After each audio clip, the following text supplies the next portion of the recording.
Olá, pessoal do oitavo, estou aqui para gravar a revisão da prova mensal de vocês do segundo bimestre. Como eu geralmente faço, eu vou dividir essa divisão em três partes para os vídeos também não ficarem muito longos. Nessa primeira parte, eu vou falar um pouco sobre o processo de formação dos dois continentes, África é, América, que a gente está estudando, né? Depois eu vou abordar o relevo e a hidrografia do continente americano. E aí finalizo o primeiro vídeo. No segundo vídeo, eu vou falar sobre o relevo e hidrografia do continente africano. E por último, no último vídeo, eu vou falar sobre clima e vegetação. Como clima e vegetação é uma coisa que a gente estuda no mundo inteiro, digamos assim, eu vou fazer um mesmo vídeo para o clima e vegetação tanto da América como da África. Eu vou localizando direitinho para vocês saberem onde fica cada coisa, tá? Então, começando aqui, vou compartilhar a minha tela primeiro. Deixa eu ver aqui. Opa, pronto.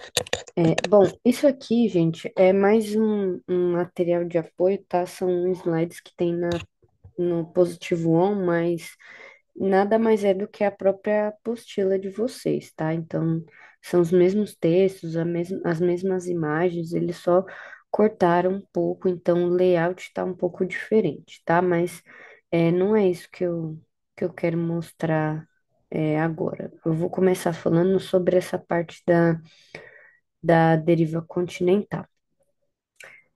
Vamos lembrar, quando a gente estudou sobre as rochas, a formação do nosso planeta e tudo mais, a gente viu que teve um cientista alemão que ele criou uma teoria chamada deriva continental. Esse cientista era o Alfred Wegener. E aí, através do contorno dos continentes, né, essa foi a principal evidência que ele usou, ele conseguiu perceber que um dia os continentes eles foram todos juntos, eles estavam todos unidos. E aí, com o passar do tempo, por conta da movimentação desses continentes, ele não sabia bem no que ela se movimentava, ele só tinha como palpite que era sobre um líquido, mas ele não sabia explicar que líquido era esse. E aí, um dia, por conta dessa movimentação, os continentes foram se separando até chegar na configuração atual, que é essa imagem, essa última imagem aqui escrita há dias atuais. Então, como que a gente saiu da Pangeia para essa configuração atual? Como eu falei, o Wegener, na época que ele estava estudando, ele não conseguiu explicar que líquido era esse e como funcionava esse mecanismo. Ele foi importante por perceber essa dinâmica, mas ele não conseguiu ir além. Ele morreu cedo e também as tecnologias da época dele não permitiam isso. Aí nos anos 50, entre os anos 50 e 60, o Wegener, o Wegener não, perdão, os cientistas pegaram a teoria do Wegener, foram testar, e nos anos 50, 60 já tinha tecnologia, e aí eles comprovaram que o Wegener estava certo, de fato, onde os continentes estavam unidos. Eles só acrescentaram que essa configuração, ela ocorreu porque conforme os continentes vão é, flutuando sob o magma, eles vão se afastando ou se aproximando. Então, o que explica essa movimentação nada mais é do que as placas tectônicas, porque os continentes eles estão sobre as placas tectônicas e as placas tectônicas elas vão se movimentando por conta do movimento do magma no interior do nosso planeta. Então, o magma se movimenta, movimenta as placas e aí os continentes vão é, se modificando, né, de lugar. Então, o que explica, né, é o tectonismo, ok? Bom, é, passado, esclarecido isso, né, é importante também a gente dizer que a América e a África estavam juntos. Há muitas semelhanças culturais quando a gente fala de América e África, a gente já estudou um pouco isso, mas também as semelhanças físicas, que é o contorno, né? A América, ela encaixava aqui com a África, né? Dá para ver aqui pelo mapa, tá? Bom, então o processo de formação dos continentes é o mesmo, tá, gente? Porque nada mais nada mais ocorreu além de uma separação de placas tectônicas e essas placas continuam a se separar, tá? Aqui a gente tem uma imagem atual da configuração do relevo do continente americano. Como a gente já estudou, quando a gente fala de continente americano, a gente está falando de um continente só, que pode ser dividido em subcontinentes, América do Norte, Central e do Sul, ou América Anglo-Saxônica e América Latina, certo? Mas aqui, quando a gente estuda relevo, a gente pode observar que há algumas coisas em comum, desde lá da porção norte até a porção sul. Isso tá mostrando aqui nesse mapa, mas eu vou mostrar em outro que fica melhor de ver. Aqui, ó, esse mapa, ele é um mapa físico do continente americano, certo? Então, aqui em cima a gente tem os Estados Unidos, o Canadá, que tem o México, os países da América Central, na região do Mar do Caribe, e aqui embaixo a gente tem a América do Sul. Aí vocês observem aqui nessa legenda, ó, opa. Quanto mais próximo aqui do marrom, mais alto é o local. E aí o limite que eles colocam aqui é 6.000 metros de altitude. Quanto mais próximo do zero, mais baixo é o local. E aí o 0 metros seria o nível do mar, tá? O que está para baixo de 0 metros já é o fundo do mar. Então aqui a gente consegue até diferenciar ó, áreas mais claras e mais escuras, contornando os continentes onde tem o mar. Mas a gente não vai estudar o relevo oceânico. Vamos por essa escala de cores aqui do marrom até o verde, tá? No continente americano, a gente pode encontrar três principais formações do relevo, né? Das quatro que a gente conhece: as montanhas, os planaltos e as planícies. E a gente consegue observar a localização de cada um. Vamos lá. Igual a gente fez o exercício lá na apostila, tá? Na apostila não, perdão, naquele mapa que eu imprimi para vocês. Ó, se vocês forem observar, toda essa porção oeste aqui do continente americano, que vai aqui, ó, desde a península do Alasca, onde tem o Monte Denali, até aqui no maciço da Patagônia, nós temos grandes altitudes. Essas áreas que estão em marrom, nada mais, nada menos são do que montanhas. Isso significa que a gente pode localizar as montanhas do continente americano todas aqui na porção oeste, tá? Aqui o mapa também ele traz as áreas mais altas. Então, olha só, tem o Monte Denali, que tem 6.194 metros de altitude. Aqui a gente tem o Monte Aconcagua, que é o ponto mais alto de todo o continente. Ele tem 6.960 metros. Ele é mais alto do que o Denali, que eu acabei de mostrar, tá? E toda essa parte aqui, ó, tá? Vocês podem ver que o mapa tá espanhol, mas tá escrito aqui, ó, Los Andes. Toda essa parte aqui, ó, que vai desde aqui da parte norte da América do Sul até lá, a Pontinha Sul, tudo isso aqui são os Andes. Isso aqui é uma cordilheira de várias montanhas, tá? Outra cordilheira que a gente tem aqui na verdade, não é tanto uma cordilheira, ela tá entre uma montanha e um planalto, que já é bem desgastada. são as Sierras Madres, que eu mostrei para vocês que fica aqui no México. Tem a Sierra Madre Ocidental e a Sierra Madre Oriental. E aqui para cima, a gente tem as montanhas rochosas. Aqui tá como montanhas rocosas, mas a gente fala montanhas rochosas em português, tá? Então aqui a gente tem as principais altitudes, né? As maiores altitudes do continente americano, tá? Eu vou até já anotar aqui, gente.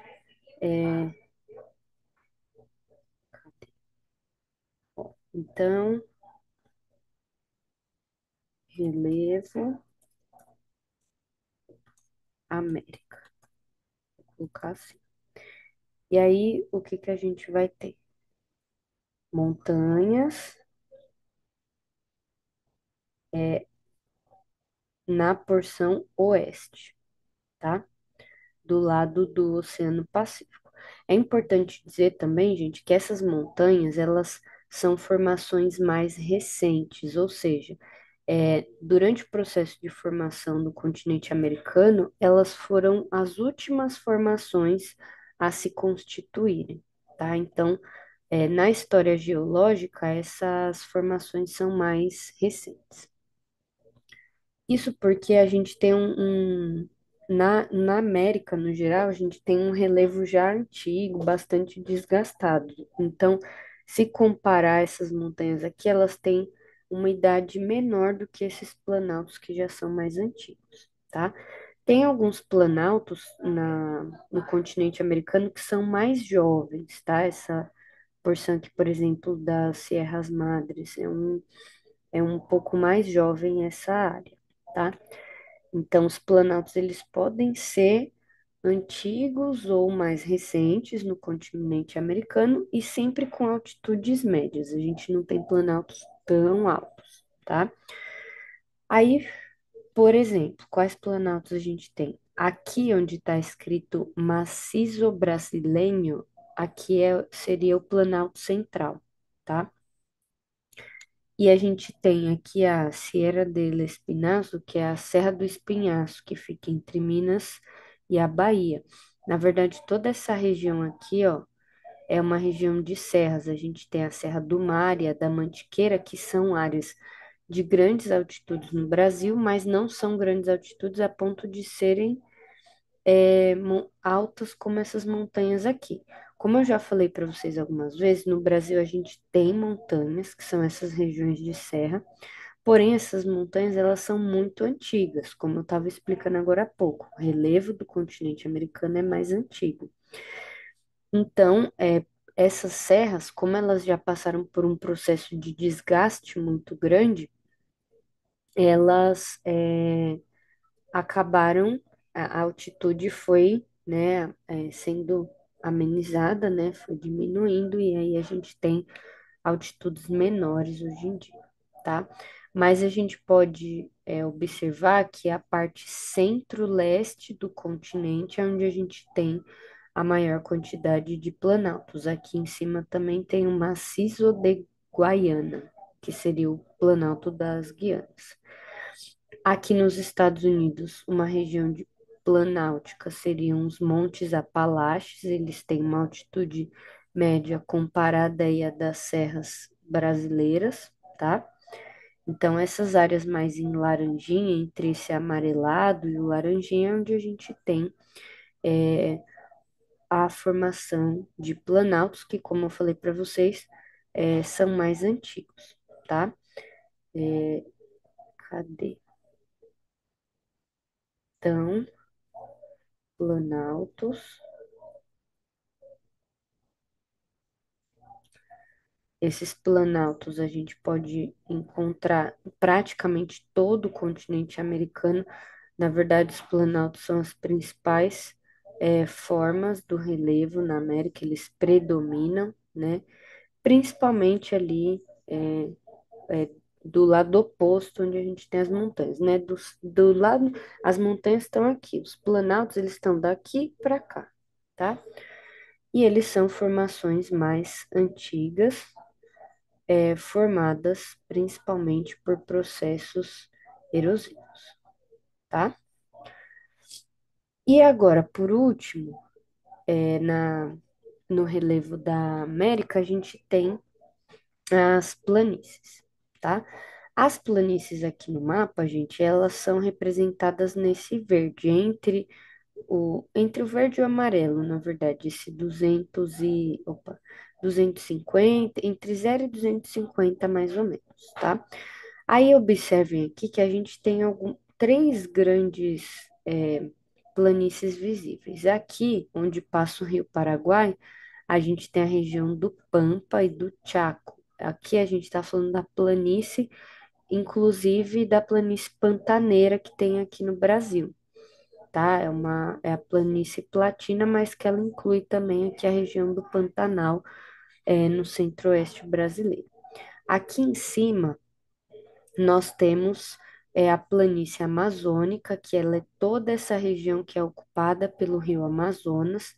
Esse rio, ele nasce aqui, na região dos Andes, tá? Ele vai nascer mais ou menos por aqui, e aí ele vai correndo para desaguar aqui no Oceano Atlântico. Daqui a pouco eu vou falar um pouco sobre isso. Mas aqui a gente tem uma planície. E aqui também, ó, nessa região onde tem a Flórida, aqui nos Estados Unidos.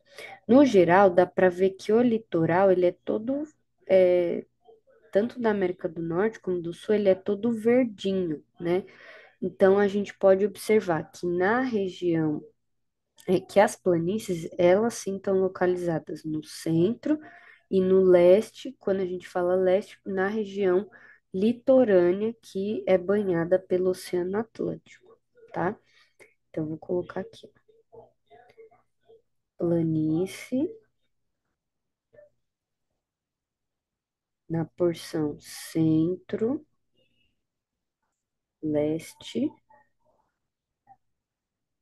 Ah, as planícies, assim como as montanhas, elas são formações também um pouco mais jovens no continente americano, tá? E geralmente essas planícies, elas estão associadas a rios. Quando estão no interior do continente, elas estão associadas a rios e também a gente encontra bastante planícies litorâneas, tá? Que aqui, quando a gente fala da planície litorânea, na região leste, no Oceano Atlântico. Já as planícies que são formadas por rios, a gente tem, por exemplo, a Amazônica, que eu mostrei para vocês, e a planície Platina, que tem lá é, o rio Paraguai, tá? Então, essas planícies estão associadas a essas localidades. E aí, aproveitando aqui, eu já vou explicar a relação do relevo com a hidrografia. Deixa eu ver se aqui aparece. Ah, aqui, gente, como eu falei, tá? Tem algumas, é, alguns exemplos, tá? Então, olha só, na costa do Pacífico, grandes cordilheiras. Eu vou só marcar aqui para vocês verem. Ó, tudo que eu marcar em verde aqui, ó, são as áreas mais elevadas, tá? Estão a oeste. E aqui tem imagens, ó, a Cordilheira dos Andes, que o ponto mais alto é o Aconcagua, que é esse que se destaca aqui. E aqui embaixo a Serra da Mantiqueira. Tem o Monte Denali, que eu falei para vocês, e o Aconcagua, certo? Os Montes Apalaches e as serras, elas estão, né, entre montanhas e entre planaltos, né? São altitudes médias. Tudo isso está na apostila, tá, gente? Aqui sobre as planícies, ó, tá falando aonde eu queria chegar, então agora sobre a relação entre relevo e hidrografia. O que que acontece? Antes de eu explicar isso aqui,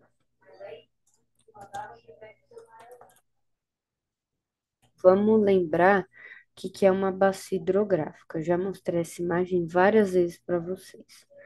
Uma bacia hidrográfica é um conjunto, é, é um conjunto de. Eu vou colocar essa daqui. Peraí, essa daqui está mais bem explicadinha. É um conjunto do rio principal junto com os seus rios afluentes, né? Então, tudo isso aqui junto forma uma bacia hidrográfica. Geralmente elas se formam nas áreas mais altas do relevo, tá? Como vocês podem ver aqui onde está escrito nascente. Elas são abastecidas pelas chuvas, e aí a gente tem que o rio principal é esse aqui, que nasceu lá no alto da montanha, e ele vai se encontrando com outros, que a gente chama de afluentes, ó. Cada um desses bracinhos aqui é um afluente que vai alimentar o rio principal.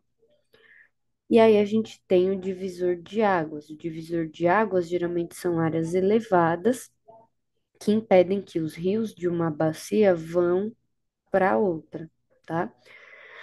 E a gente tem a foz, que é onde o rio deságua, onde ele termina, tá? Então lembrem-se disso, dessa bacia hidrográfica. Aí vocês vão falar, tá, Vicky, mas o que que isso tem a ver com o que você está explicando? Bom, tem tudo a ver, gente. Por quê? Porque se a gente for voltar aqui no mapa físico, vocês vão olhar que tem uma grande formação aqui, como eu já falei, que são as cordilheiras. Aí vocês vão falar, beleza, mas qual a relação disso com a água, com a disponibilidade, né, a hidrografia? Bom, como eu falei, grandes altitudes elas servem como divisores de água, impedindo que um rio vá para a bacia, vá para outra bacia. Nesse caso aqui, essas elevações, essas formações geológicas, essas montanhas, elas são tão altas que elas impedem que os rios que se formam aqui no interior dos continentes desaguem no Oceano Pacífico.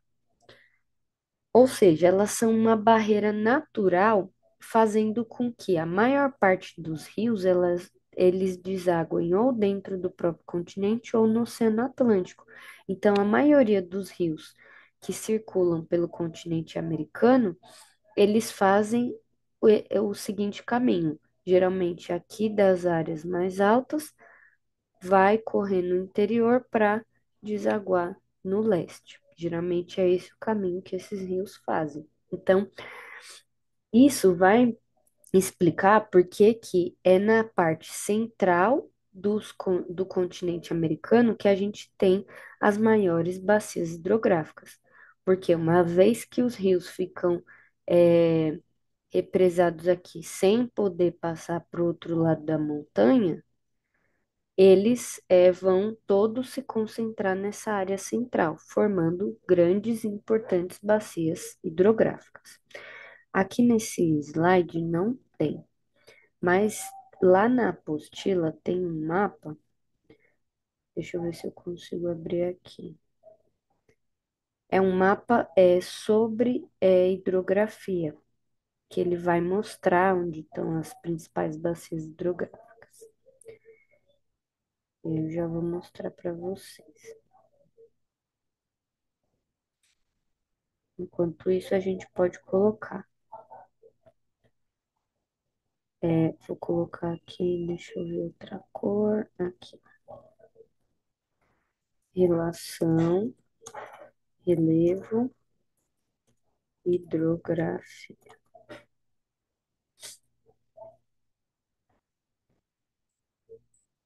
E aí, aqui embaixo, eu já vou colocar alguns pontos importantes sobre isso. Primeiro, que as bacias, elas estão localizadas em áreas de planície, porque os rios eles vão correr mesmo por áreas mais planas, né? Apesar de nascer em pontos mais altos. outra coisa é que a maioria dessas bacias está na região central do continente por causa, né, o que explica aqui são as montanhas a oeste, certo? Que servem de barreira, ok? Agora acho que lá já carregou, não? Vou pedir para carregar aqui de novo, certo? Então, essas são algumas das principais características e relação entre relevo e bacia, tá? Bom, gente, com relação às características do relevo e a relação com a hidrografia, é isso, tá? Abriu aqui, aqui eu só quero reforçar mesmo com vocês. É porque demora um pouco, né? E se demorar. Bom, qualquer coisa vocês aceleram aí o vídeo, não tem problema não. Que aqui tá um pouquinho.